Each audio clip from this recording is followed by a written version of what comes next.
Saya Cici Novia, mahasiswa Universitas Dian Nusantara semester 2 jurusan Public Relations. Di kesempatan kali ini saya akan membawakan tema COVID-19 mengenai blunder yang banyak terjadi di kalangan pemerintah Indonesia. Blunder sendiri memiliki arti kekeliruan atau kesalahan komunikasi yang serius yang terjadi akibat kecerobohan atau kelalaian.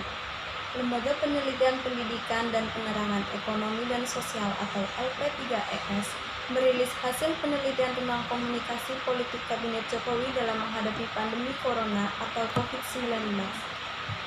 Penelitian Petaka Karena Kata Blunder Komunikasi Politik Kabinet Jokowi di masa pandemi ini dilakukan dengan menganalisis isi media massa, baik media mainstream seperti berita daring dan TV, maupun media sosial seperti Facebook, Twitter, dan YouTube dari 1 Januari hingga 5 April 2020. Hasilnya, LP3ES menemukan 13 pernyataan blunder pada masa pra-krisis, 4 pernyataan blunder di awal krisis, dan 20 pernyataan blunder di masa krisis.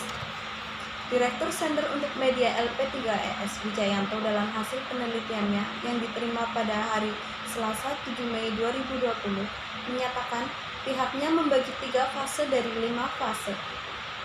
Fase pra-krisis, fase awal krisis, dan fase krisis.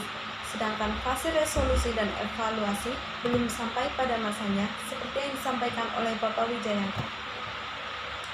Adapun fase pra-krisis adalah pemerintah memberikan komunikasi dengan publik untuk memberikan pengetahuan awal agar publik memahami dan menyiapkan diri terhadap krisis yang dihadapi. Kemudian fase awal krisis adalah menyediakan informasi melalui satu pintu, memudahkan sirkulasi dan mencegah kesimpang siuran berita. Sedangkan fase krisis adalah pemerintah perlu menyalurkan informasi mutakhir secara berkala agar masyarakat yakin bahwa krisis dapat dilalui. Di fase prakrisis, sejak Januari hingga Maret, pemerintah tampak tidak menanggapi serius tentang pandemi COVID ini, sehingga banyak masyarakat yang mengabaikan dan menyepelekan corona ini. Maka muncullah panik buying, stigma kepada pengidap corona yang melahirkan kerusakan pada pasien corona, bahkan pasien lari dari rumah sakit dan menolak untuk diobati.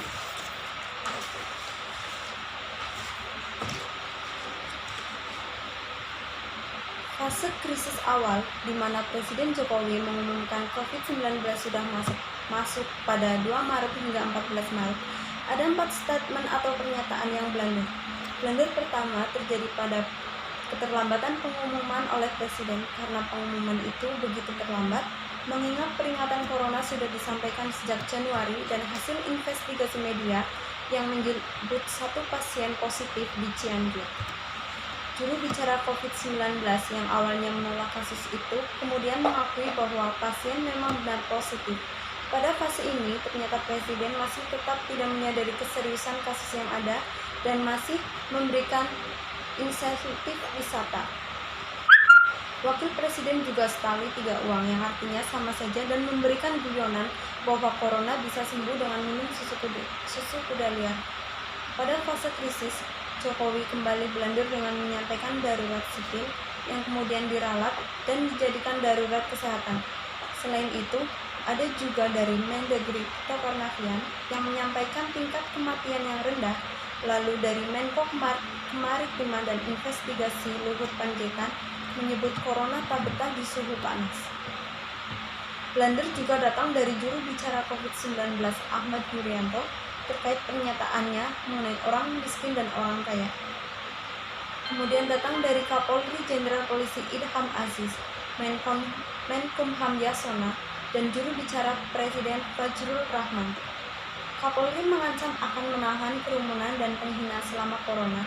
Yasona yang ingin membebaskan tahanan karena corona. Ada 2 statement blunder terkait pemerintahan terkait pemberian keringanan kredit. Blunder Presiden terjadi manakala janji penangguhan kredit ternyata tidak berlaku di lapangan.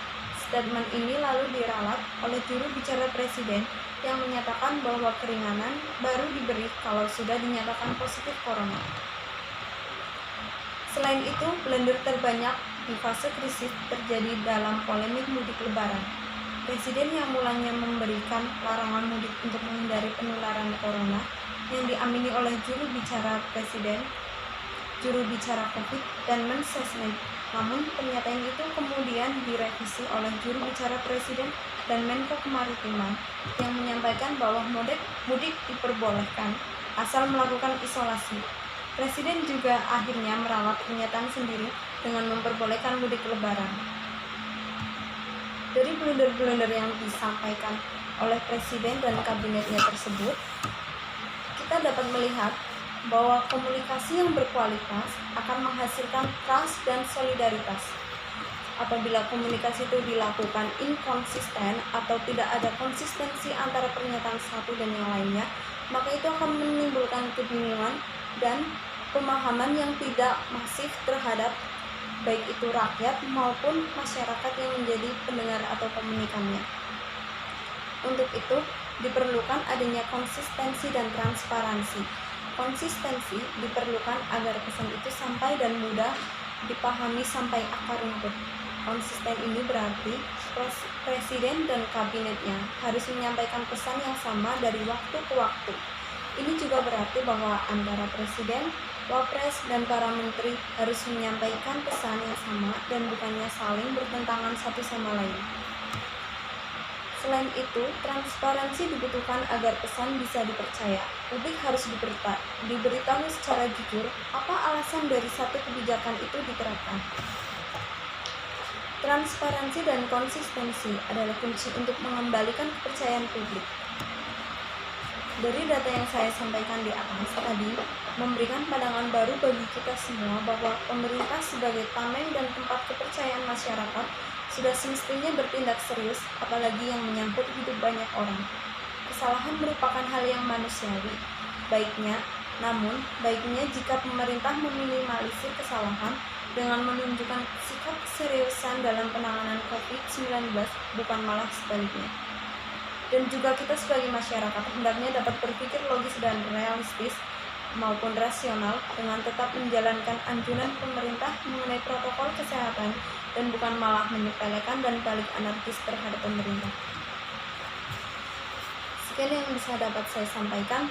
Terima kasih dan sampai jumpa.